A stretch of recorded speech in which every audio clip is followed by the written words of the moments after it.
ay rated SPG. Striktong patnubay at gabay ng magulang ang kailangan. Maaaring may masiselang tema, lengguwahe, karahasan, sexual, horror o droga na hindi angkop sa mga... Ipinaghahanap pa rin nga itong si Danaya ni Pirena at Alena dahil nga sa paparating na panganib. Dahil ayon nga dito kay Cassiopeia na kailangan nga nilang magtipon-tipon dahil malakas nga ang kapangyarihan nito ni Mitena. Wala pa rin ngang balita matapos nga magtago nito ni Danaya sa mundo ng mga mortal.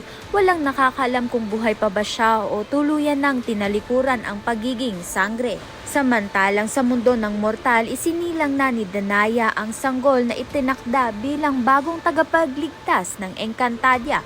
Habang lumalaki nga itong bata, nararamdaman na ng kalikasan ng kanyang kapangyarihang nakakabit sa berilyante ng lupa. Sa kabilang banda naman nga itong ang si Cassiopeia ay tumungo nga sa mundo ng Minave upang ang subukang kausapin itong si Mitena. Ngunit laking gulat nga niya nang makita ang kapangyarihang taglay nito.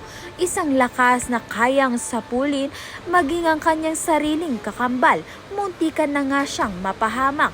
Kaya naman nga't dahil dito ay mabalis na nga siyang bumalik sa Lireo at binalaan niya na nga itong sina Imaw at ang mga sangre. Dahil sa susunod na yugto, magsisimula na nga gumalaw ang puwersa ng dilim at kailangan maging buo ang loob ng mga sangre.